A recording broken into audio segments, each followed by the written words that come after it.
Well क्यों कहते हैं? तुम्हें पता नहीं है क्या?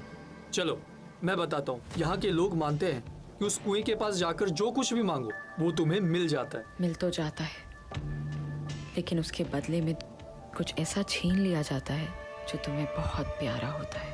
कहते हैं वहाँ सालों से एक आत्मा रहती है जो लोगों की विशेस पूरी करती है। पता नहीं विशेस पूरी होती है या नहीं, लेकिन कम से कम शिमला के लोग तो बिल्कुल नहीं जाते। सुहानी को ये कहानी काफी दिलचस्प लग रही थी। वो इस बारे में और भी जानना चाहती थी, लेकिन निशा उसे क्लास में चलने के लिए कहती है। सुहानी, निशा और विवेक एक साथ क्लास की तरफ बढ़ जाते हैं। तभी एक लग्जरी कार कॉलेज कैंपस में आकर रुकती है। उस कार के वहाँ आते ही कॉलेज कैंपस में बिल्कुल खामोशी छा जाती है। जब कार का दरवाजा खुलता है तो उसके अंदर से एक बहुत खूबसूरत औरत बाहर आती है। वो दिखने में इतनी खूबसूरत थी कि लड़के ही नहीं बल्कि लड़कियां भी उसे देखती रह जाती हैं। वो औरत कार से उतरकर कॉलेज के अंदर जाती है। चलते हुए वो औरत सुहानी के पास से गुजरती है तो वो सुहानी को एक नजर देखकर आगे बढ़ जाती है। उस औरत को देखकर सुहानी को अजीब सी बेचैनी हो रही थी। उसके वहाँ से जाने के बाद सभी चैन की सांस लेते हैं। ये लो, फिर से आ गई मैडम।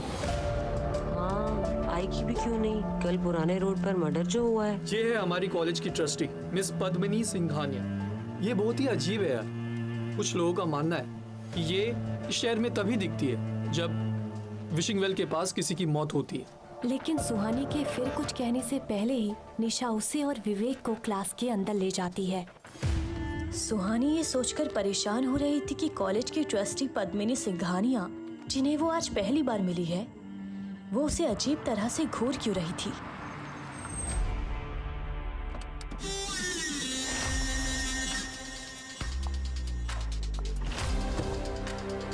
बेवजह अनजानी चीजों को नहीं छेड़ना चाहिए। कभी कभी इसकी बहुत बड़ी कीमत चुकानी पड़ती है।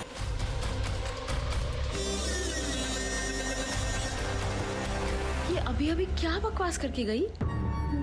वही तो मैं सोच रही हूँ। छोड़ चल। रात के 3 बजे थे। शहर में हर तरफ खामोशी थी। उसी बीच पुरानी रोड में एक लड़का बड़ी तेजी से चल रहा था और ये वही लड़का था जिसने सुहानी को साई से बचाया था।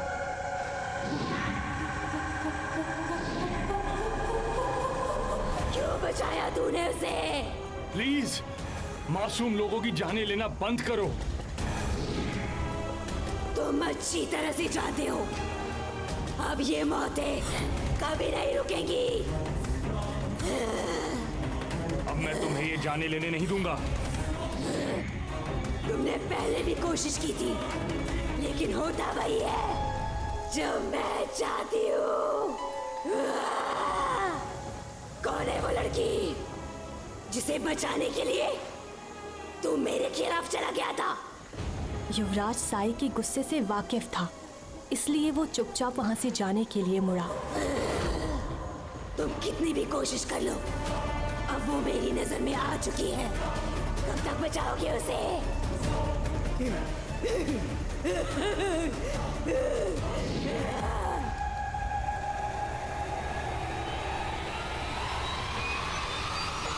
मेरी मदद करो, मुझे बचाओ यहाँ से। मेरी मदद करो।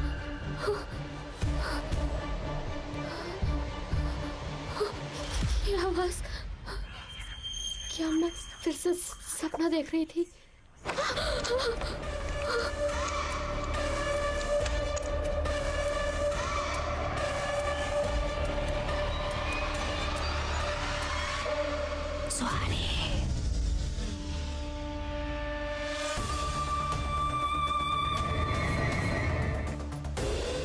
क्या उस साई ने उसे फिर से अपने वश में कर लिया था? आखिर क्यों पड़ा है वो साया सुहानी की जान के पीछे?